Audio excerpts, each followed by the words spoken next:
अजमेर में आज क्या कुछ हुआ, आप देखिए हमारे साथ। प्रधानमंत्री नरेंद्र मोदी बुधवार को अजमेर पहुंचे, जहां उन्होंने केंद्र सरकार के 9 वर्ष पूरे होने पर महा जनसंपर्क अभियान की शुरुआत की।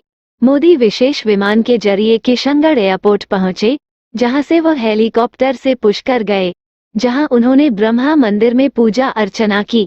इसके बाद हेलीकॉप्टर से वह कायड़ विश्राम स्थली पहुंचे, जहां उन्होंने आम सभा को संबोधित किया। पीएम मोदी ने उनके संबोधन में कांग्रेस को 85% कमीशन वाली सरकार बताया।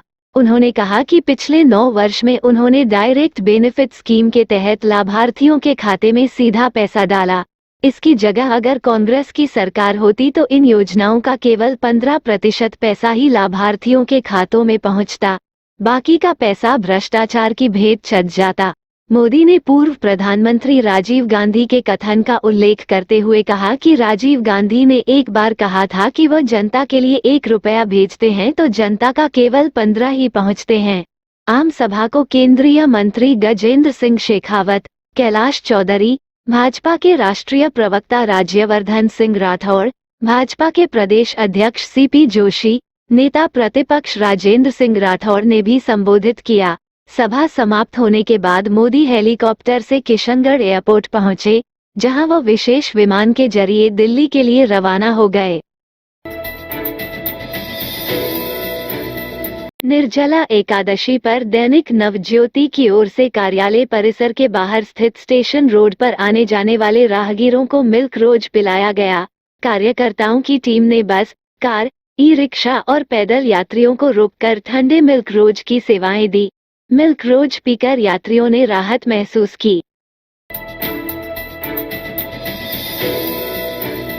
युवा बेरोजगार महासम्मेलन मानसरोवर स्थित त्रिवेणी नगर में 7 जून को आयोजित किया जाएगा। प्रदेश के हजारों युवा बेरोजगार इसमें शामिल होंगे।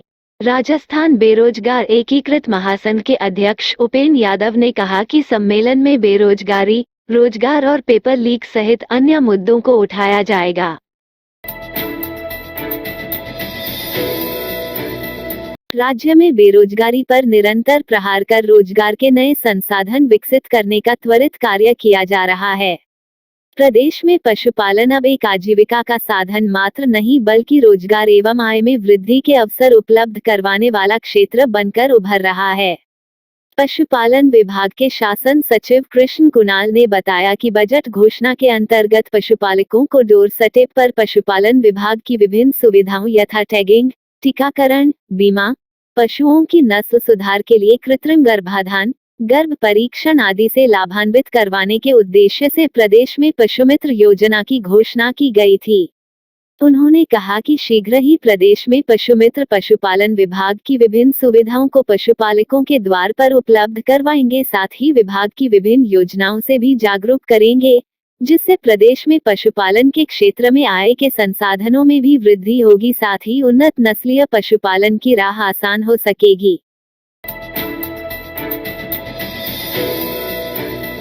पीसीसी चीफ गोविंद सिंह डोटासरा ने पीएम मोदी के राजस्थान दौरे पर तंज कसते हुए कहा कि प्रधानमंत्री केवल चुनावी भाषण देने आते हैं, केवल चुनाव जीतना ही उनका एजेंडा है। पीसीसी में मीडिया से बात करते हुए डोटासरा ने कहा कि महाकाल कॉरिडोर के मामले में कहा कि कॉरिडोर बनाने में बड़ा घोटाला सामने आ चुके, राम मंदिर बनाने के काम में पहले ही चंदा चोरी सामने आ चुकी, मंदिरों के नाम पर लूट मचाने का काम किया जा रहा है। भाजपा सरकार में मंदिरों के नाम पर घोटाले हो रहे हैं। केंद्र में जब हमारी सरकार थी तो विपक्ष की ओर से उठाए गए मुद्दों पर संज्ञान होता था, मंत्रियों तक के इस्तीफे हो जाते थे, लेकिन अब किसानों को कुचलने वाले टेनी को मंत्रिमंडल से नहीं हटाया गया। मोदी कितने भी दौरे कर ले, हमारी सरकार ने गुड गवर्नेंस दिया है, हर क्षेत्र में हमारी सरकार ने काम किया है। जनता हमारे काम से खुश है, इसलिए हम 9 उपचुनाव में से 7 उपचुनाव जीते हैं। प्रधानमंत्री आ रहे हैं तो उन्हें ईआरसीपी की घोषणा करनी चाहिए। प्रदेश के शहरी क्षेत्रों में शुद्ध पानी पिलाने के लिए पानी की क्वालिटी को लेकर राज्य स्तरीय मंथन हुआ। रसायनज्ञ की राज्य स्तरीय कार्यशाला में ACSPHED डॉक्टर सुबोध अग्रवाल ने drinking water quality in Rajasthan पर स्टेट्स रिपोर्ट जारी करते हुए कहा कि पानी बचाने के साथ ही जरूरतों को भी सीमित करना होगा। अग्रवाल ने पानी को रिसाइकल करने और पुनः उपयोग एवं वेस्ट वाटर डिस्पोजल को लेकर जागरूकता लाने पर जोर दिया। उन्होंने कहा कि पानी की क्वालिटी को लेकर उपलब्ध रियल टाइम डेटा हो।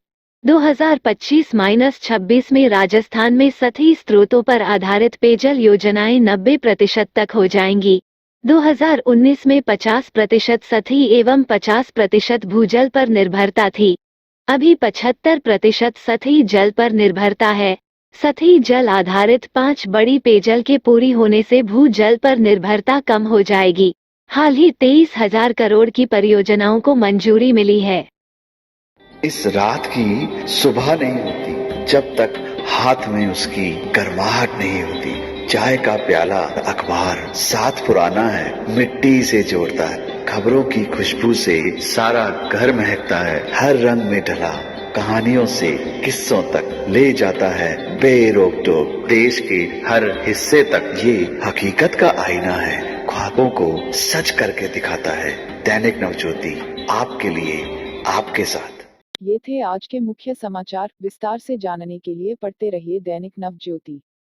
दैनिक नवज्योति के YouTube चैनल को सब्सक्राइब करें और ताज़ा अपडेट के लिए बेल आइकॉन दबाएं।